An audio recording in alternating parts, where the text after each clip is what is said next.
8억 자가 아파트 빼면 빈털터리. 30년 동안 혼자 살아온 독거 노인이신 70대 할아버지가 전기랑 가스가 끊긴 집에서 생활하고 있다라는 뉴스를 보고 되게 충격을 받았거든요. 이분 같은 경우에 제일 문제가 사실은 때문입니다. 8억 원의 집을 가지고 있다고 그러면 이제 국가 입장에서 그런 것이죠. 이 사람은 8억 원의 재산을 갖고 있는데 국가가 여기에 과연 그렇죠. 지원을 해줄 수 있는가 이런 생각을 하는 것이죠. 진정한 그 사람들의 이제 파산하는 이유가 크게 어려워진 이유가 이제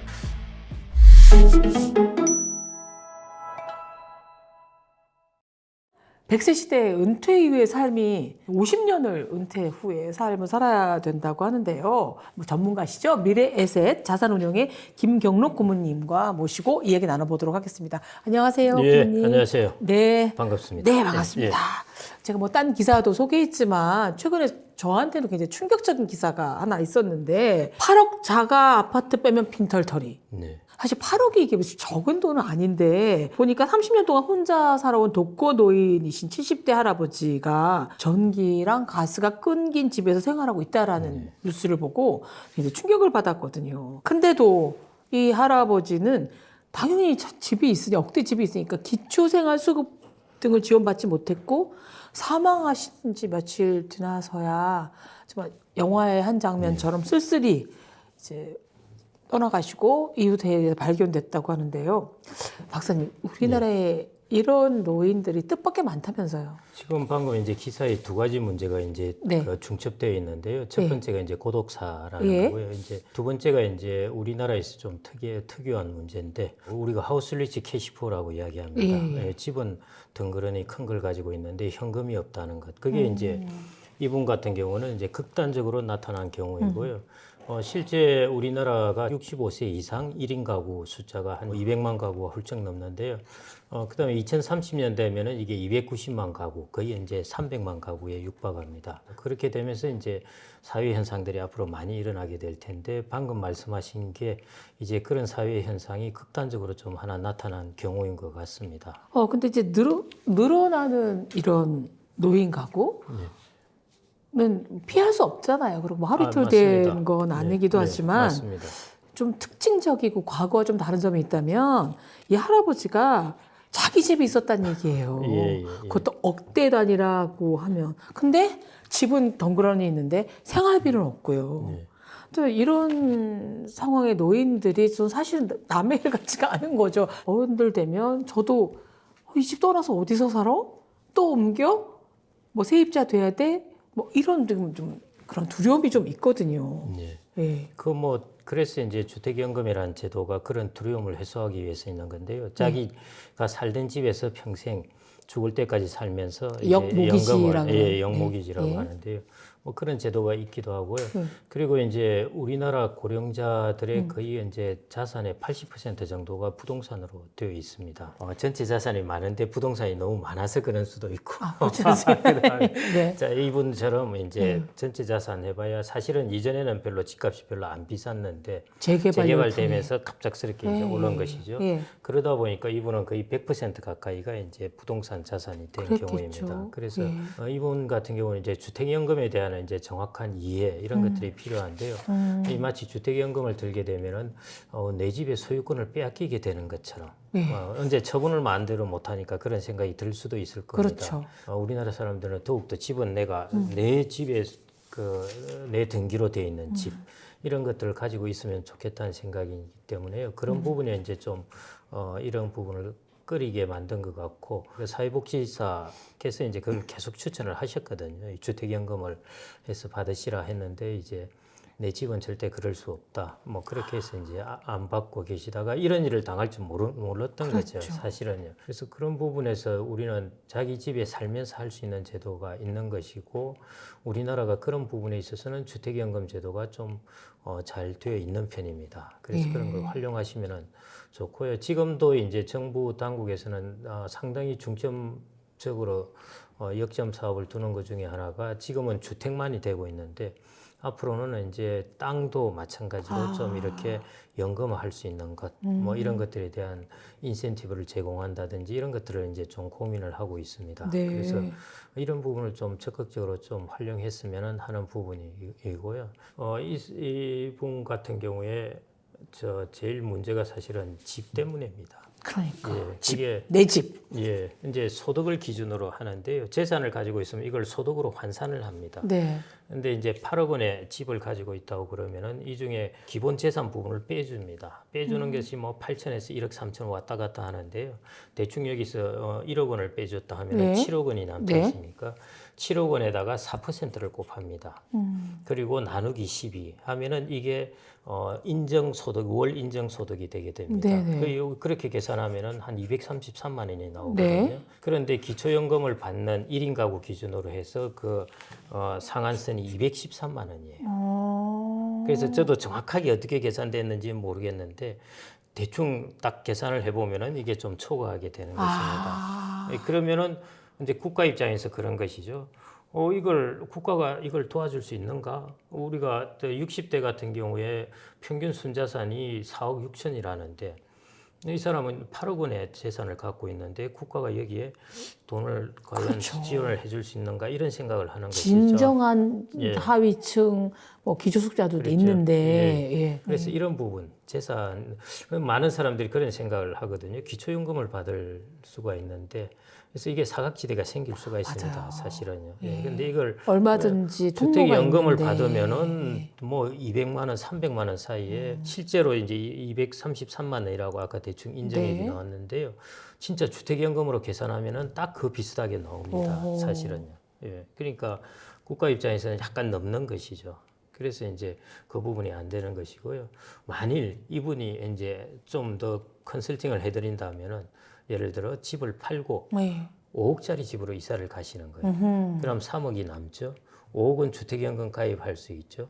기초연금도 여차하면 이제 받을 수가 있는 거죠. 네. 사실은. 그래서 그런 것들을 이제 잘 내가 짜는 것도 방법입니다. 네. 내가 주택 하나나 재산 하나 때문에 소득도 없는데 내가 기초연금을 못 받고 있다 하면은 이제 좀 줄이고 그 다음에 하여튼 마련된 현금을 어떻게 하든지 하여튼 좀 더 낮은 곳에서 받는 주택연금, 그 다음에 국가에서 받는 기초연금, 자기가 현금을 좀 마련해 놓은 것 이렇게 되면은 삶이 훨씬 안정적이 됩니다. 그리고 우리나라 60대의 순자산을 그 평균을 60대 가구 순자산이 대략 4억 6천 정도입니다. 예. 평균으로.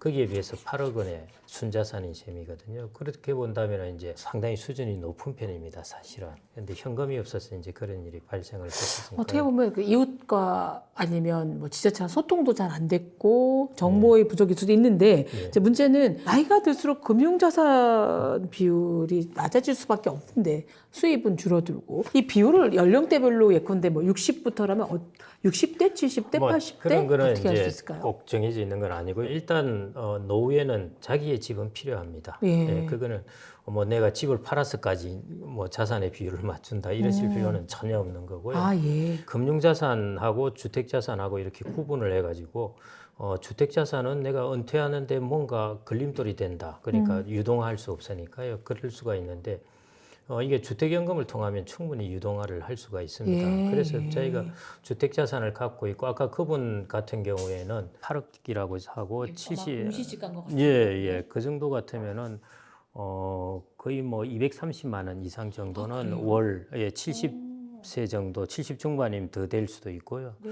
그 정도 이제 받으실 수 있거든요. 8억 같으면은 이게 거의 뭐 그 정도 되겠네요. 230, 270 사이 정도 될 것 전혀 같은데. 일상생활에는 그렇죠. 큰 지장이 예, 없는 그러니까 금액인데.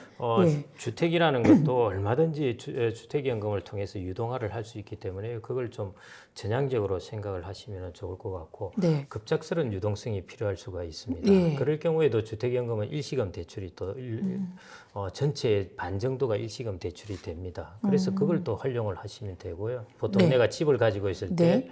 한 세 가지 정도 옵션이 있습니다. 첫 번째가 집을 판다.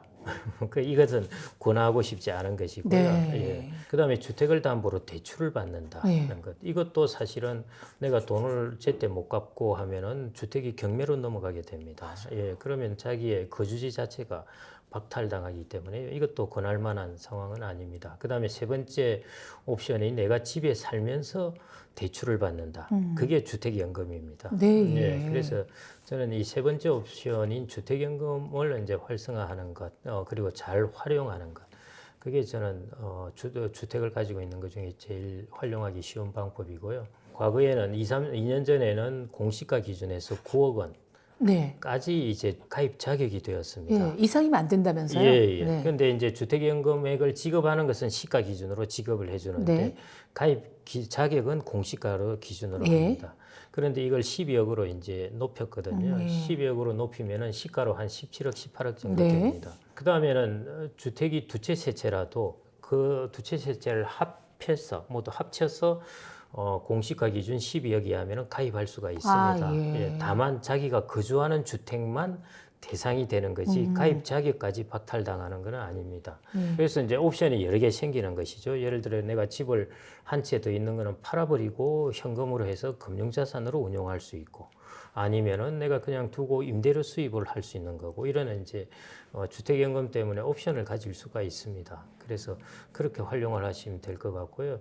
주택연금은 다른 부분에서도 여러 개 활용됩니다. 어머니께 집을 마련해드리고 네. 그다음에 그걸 주택연금으로 가입해서 그걸 용돈으로 드린 겁니다. 아, 그리고 일찍 돌아가시거나 어쩌거나 하셔가지고 나중에 그 주택연금이 만료가 되면은 거기서 돈이 차익이 생기면은 그건 자기가 다시 가져오면 되는 거고 자기가 상속인이니까요. 그러니까 집도 마련해드리고 그걸 연금으로 예, 용돈 생활비까지 용돈은 낼 수 따로, 있는 예. 네, 이중의 효도를 그렇죠. 또 하나가 이제 걱정하는 게 내가 요양원 들어가면 어떡하지? 요양원에 들어가면 주택을 떠나게 되니까요. 그렇죠. 예. 그런데 뭐 당연히 주택연금을 국가가 운영하다 보니까 예, 그 떠나더라도 주택연금은 계속 줍니다. 이 네, 경우에는. 예. 예. 불가피한 상황이기 예, 때문에 맞습니다. 그러면 집이 비어 있잖아요. 네. 그럼 이거 임대 주면 되죠. 아, 그러면 거기는 안 따지나요? 예, 예. 임대료와 아, 주택연금하고 합치면은 요양원 비용을 충당할 수도 있고요. 그래서 네. 주택연금을 이렇게 잘 활용을 하시면은 훨씬 노후를 풍요롭게 내가 마지막 세상을 떠날 때까지 나의 그 현금 흐름이랄까요? 내 소득을 마련해 줄 수가 있습니다. 네. 예. 만약에 이 70대 노인께서 예. 좀 더 건강하고 뭐 이럴 무렵에 수입을 어떻게 좀 자기가 왜 관리를 해두셨으면 예. 이렇게 전기세 이런 거 다 끊기는 비참한 수익 상황은 관리를 아니었을까요? 하셨겠죠. 이제 네. 70대 수익 관리를 할 수 있는 것은 결국 사회복지사와 잘 연결을 해야 됩니다. 사회복지사. 예, 예. 일본이 우리가 잘 산다고 생각하는데도 노후 파산하는 사람들이 꽤 있습니다. 네. 그 사람들의 이제 그 파산하는 이유가 크게 어려워진 이유가 이제 한 4가지 정도가 있는데요. 네. 첫째 이제 국민연금도 제대로 못 받는다. 예, 이거 제대로 가입을 안 한 것이죠. 네. 예. 그다음에 이제 자기 집이 없다. 음. 그러다 보니까 임대료를 내야 되니까요. 뭐 기초생활 돈을 받더라도 여기 돈이 나가고 별로 없는 겁니다. 네. 그다음에 세 번째가 건강이 악화되는 여기 있을 때 약값, 치료비 이런 것들이 들어가면은 지탱이 힘든 것이죠. 그래서 제일 기본적으로는 건강과 공적연금 그리고 자기의 집 이 세 가지가 어느 정도 담보되면은 사실은 이제 큰 그런 변을 당한다든지 이런 일은 잘 없고 노후 파산의 일도 없는데요. 네. 이런 사례에다가 이제 플러스 1이 있습니다. 그 플러스 1이 뭐냐면은 사회복지사, 복지 관련된 전문 그 공무원들과 이렇게 커뮤니케이션을 잘 하면은 거기서 일자리도 이제 우리나라가 지금 70대 이런 경우에 일자리를 많이 만들고 있거든요. 예. 각 지자체나 주민센터에 맞습니다. 가만 해도 예. 어르신 일자리들 굉장히 창출을 많이 하더군요. 예, 그런 일자리를 이제 네. 활용할 수가 있으니까요. 네. 일본에도 이제 우리나라도 그렇고 우리나라하고 일본 사람하고 조금 성격이 달라서 그러기도 하는데요. 우리나라 사람들은 그래도 찾아가서 자주 물어보고 네. 막 화가 나면 복지사한테 화를 내고 그러지 않습니까? 그래서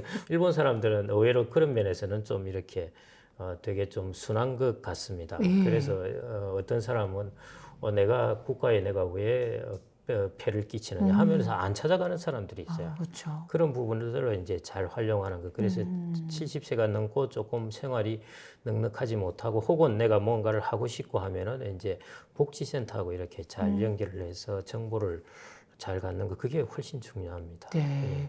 젊을 때 정말 처음으로 마련한 내 집에서 청춘을 보내고 자녀 예. 분가시켜서 여기가 너무 익숙한 거예요. 근데 수입은 줄어들고 지출은 뭐 끊임없이 생활비 나가야 되고 이런 분들 못 떠나죠. 그리고 재개발 재건축이 하루 이틀이 안 되잖아요. 예, 예. 그러니까 뭐 여의도라든가 뭐 동부천도 소문도 맞지만 예. 지금 태어난 애가 대학생 돼도 될까 말까다는 네. 뭐 소문도 많이 도는데 네.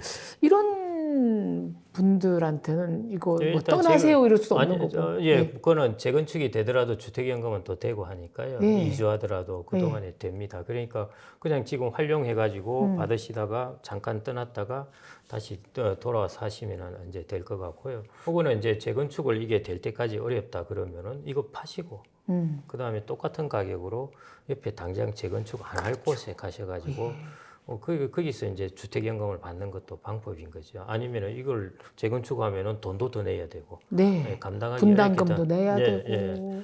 그렇기 때문에 그때는 이제 그거는 이 가격에 분담금을 낼 사람 젊은 사람한테 팔고 나는 나에게 맞는 집으로 이동해서 거기에서 주택연금을 받으시면 되고요. 노후에 어떤 곳에 살기 좋을까 보니까 지자체들이 다양한 것들을 지금 준비를 하고 있습니다. 그래서 저는 첫째, 예를 들어 일자리를 잘 구하기 쉬운 곳, 그다음에 일자리? 커뮤니티를 잘 만들어주고 있는 곳, 그다음에 사회 봉사활동이라든지 이런 것들을 잘 해줄 수 있는 곳. 그 다음에 이제 쾌적하고 이런 곳들이 결국 노후에 자기가 살고 좋은 곳이 아닌가 그렇게 생각이 되고요. 근데 예. 말씀으로는 정말 아름다워요. 네, 네, 막 네. 일자리도 있고 커뮤니티도 생기고 그런데요. 이게 한국인만의 특성인가요? 제 남편은 당구장을 떠날 수가 없답니다. 네. 그래서 이사를 못 가겠다고 하는 거예요. 그게 이제 자기에게 상당히 안정감이나 행복감을 주면은 그게 우선순위가 되는데요. 저는 이제 이렇게 생각합니다. 사람들은 의외로 빨리 적응한다. 예. 그럼 편견과 고집에서 예, 아집에서 예, 벗어나는 예, 게 중요하다. 예, 예. 근데 대부분 우리가 그런 생각하잖아요. 독거노인 그러면 뭐 쪽방촌, 뭐 고시원 뭐 이런 생각만 할 텐데 약간의 경제력이 있으신 분들이 독거노인들이 어쩔 수 없이 이제 홀로 되신 분들이 자녀와 살지 않은 분들이 살기 좀 거주하면 좋은 집 유형이 있을까요? 앞으로 아파트의 거주 문화도 주거 문화도 그렇게 바뀌어갈 것 같습니다. 네. 예, 좀 더 평수가 적으면서 첨단으로 좀 좋은 시설이 갖춰져 있는 것. 우리나라가 1980년대, 90년대 잘 아시겠지만 그때 이제 일기 신도시 생겨날 때 그때 우리나라 1인당 GDP가 $10,000가 안 됐습니다. 맞아요. 예, 그런데 지금 $35,000 육박하거든요. 예. 이때 지은 것하고 이때 지은 것하고 얼마나 차이가 있겠습니까? 너무 다르더군요. 예, 예. 네. 이때는 우리가 거의 중진국이 될까 말까 할 때 네. 그 눈높이에서 지은 것이고요. 지금은 선진국의 눈높이에서 지어놨습니다. 네. 그래서 지금 새집 가격이 프리미엄을 많이 받고 있거든요. 그래서 저는 오히려 그런 데서 사는 게 낫지 않을까 그런 생각을 하고 있습니다. 그것도 지금 이제 잠깐 선호의 마음이 차이입니다. 왔다 갔다 예, 생각해 보겠습니다. 네.